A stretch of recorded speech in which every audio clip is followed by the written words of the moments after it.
Hey, philosophical friend. This is a exclusive Patreon only video, a philosophical live chat. Today we're talking about artificial intelligence and whether or not artificial intelligence being conscious is something that would confer rights upon the AI and what that would mean for us as humans needing to respect the rights of robots and intelligent machines. So let's go ahead and take a look at a blog post that was actually just posted by a friend of mine, a philosophical friend, Eric Schwitzgebel, out of University of Riverside. And he writes on a blog called The Splintered Mind. So let's take a look at his piece, and let me bring that up.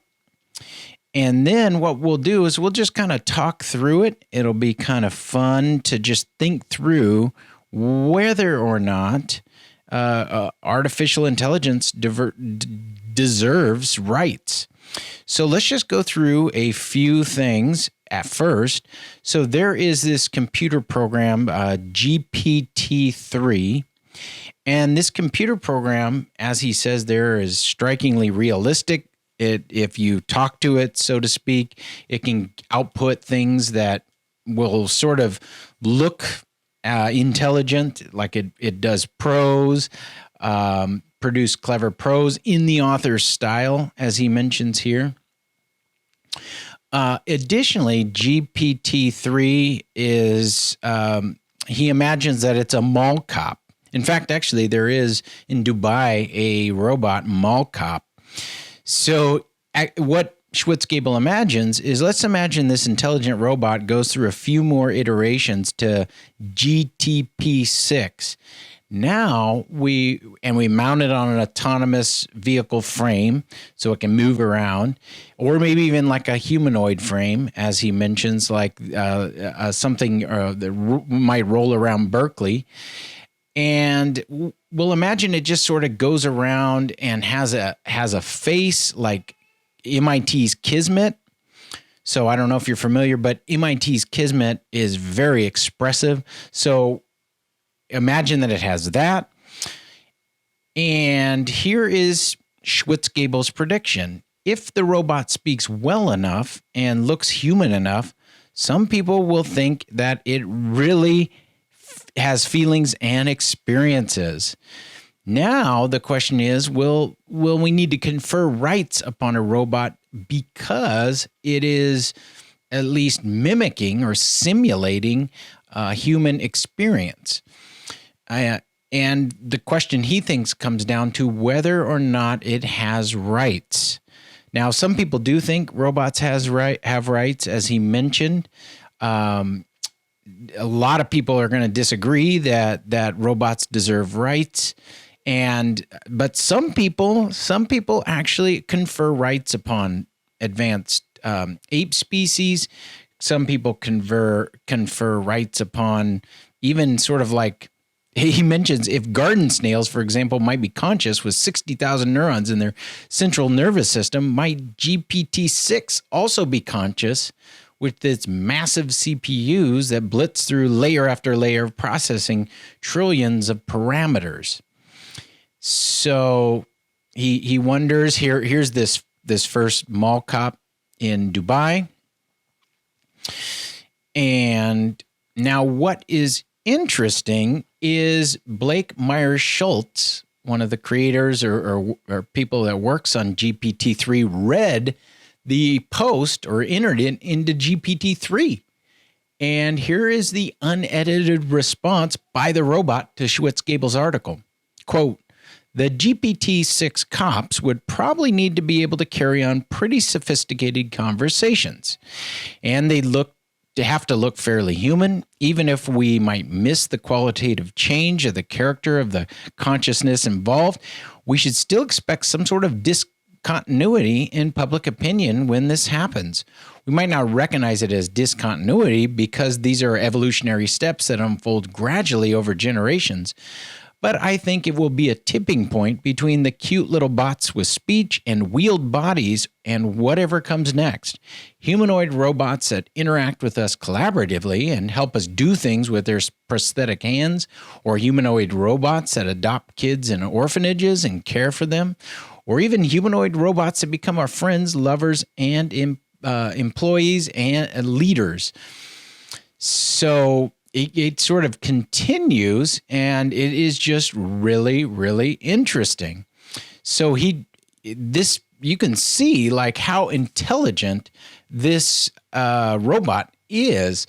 Now, Schwitzgebel wonders if you have the mall cop, and let's say that the robot mall cop shoots somebody or severely injures them in an altercation.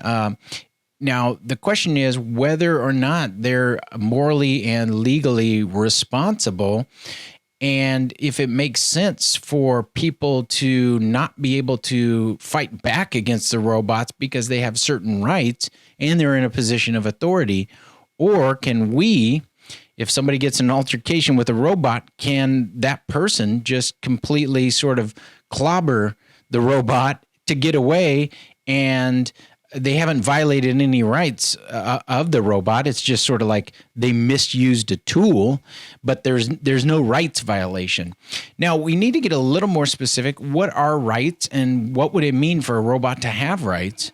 Well, if we look at sort of what are rights, this is a book by Louis Pojman that's really good. How Should We Live? It's kind of an older introduction to ethics, but it's got a lot of stuff that a lot of ethics textbooks neglect to include. So Pojman cites J.L. Mackie. You might recall J.L. Mackie is the error theorist, but J.L. Mackie basically explains a right as follows.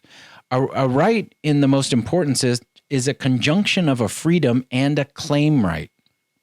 That is, if someone A has the moral right to do X, not only is he entitled to do X if he chooses, he is not morally required not to do X. But he is also protected in his doing of X. Others are morally required not to interfere or prevent him. So what does this mean? How might we apply this to the case of the mall cop? And imagining there's some sort of scuffle or altercation, then if the robot has a right, a moral right, to apprehend the suspect or even use of force in order to subdue or contain the suspect who has done something wrong, like stolen something from the mall, then not only is he, the robot, let's say, entitled to use force against the perpetrator if he chooses, he is not morally required not to do X. So like not morally required to refrain from use of force against the person, but he is also protected in his doing of, let's say, use of force and apprehending the suspect, and others are morally required not to interfere or prevent him. So if you have a mall cop robot and he has rights, then while he's in pursuit, a person can't morally permissibly interfere with that robot doing his job in using force against the suspect to contain him. And if that somebody stepped in and knocked over the robot or somehow tried to interfere with the robot, that person would be violating the rights of that robot and would be doing something morally impermissible. Because if you have a right, then others have a moral obligation. If you have a right to do something, a freedom to do something, a freedom to use force, let's say in the mall, because this robot's been tasked with that ability and has the cognitive capacity, loosely speaking, to be able to discern when somebody has, say, stolen something or done something wrong, then when that freedom to use force to, let's say, keep the suspect and so they can actually I guess they could actually arrest the suspect or at least detain the suspect until a human cop arrives. And if that robot has the freedom to do that, then people are morally obligated to not interfere with that robot doing that. So I would love to just hear your thoughts. This is just preliminary. Again, these philosophical live chats or chats, philosophical live chats are just kind of off the cuff, just super casual, but hopefully they give you food for thought. And these are really interesting issues that are coming up more and more.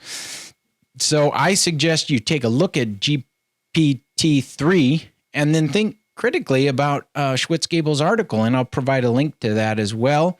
And we'll see you on the next